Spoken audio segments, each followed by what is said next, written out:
चला तर मग आपण हे अशी माळ तयार करायला शिकूयात. तर सगळ्यात पहिले मी इथे काही पाईप क्लीनर घेतले आहेत पिवळ्या कलरचे. तुम्ही तुमच्या दुसऱ्या कलरनेही यूज शकता, जसं की ऑरेंज वगैरे. त्याच्यानंतर आपण ह्याला हाफमध्ये कट करून घेऊयात.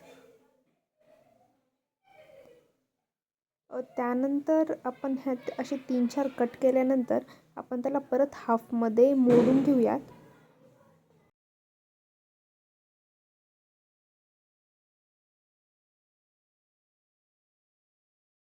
आता हे मी काही हाफमध्ये मोडून घेतलेत.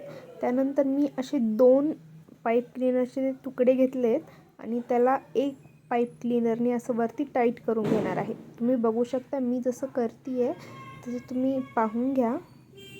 असे मी हे 3 तुकडे वापरलेत पाईप क्लीनरचे आणि वरी पिळा देऊन मग खाली आपण त्याला अजून एक प्रॉपरली ते पाईप क्लीनरचे जे स्ट्रिंग्स आहे ते प्रॉपरली अरेंज करून खाली पण एक पिळा मारून घेऊयात.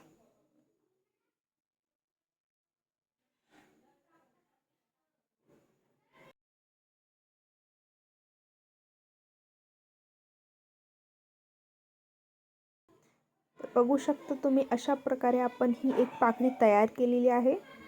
तशाच मी ह्या इथे अजून पाकळ्या तयार केलेल्या आहेत. तर एका चाफ्यासाठी आपल्याला 4 पाकळ्या लागतात. तर मी प्रॉपरली ते ग्ल्यूगननी ग्ल्यू करून घेतल्या आहेत पाकळ्या तशा पद्धतीने.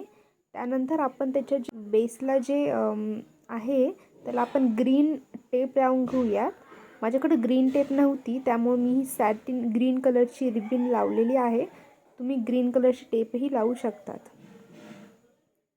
त्यानंतर हे बघा मी इथे फुले तयार करून ठेवलेली आहे आणि ओवल्यानंतर हे बघा हे त्याचे फायनल लुक. सबस्क्राईब करायला विसरू नका.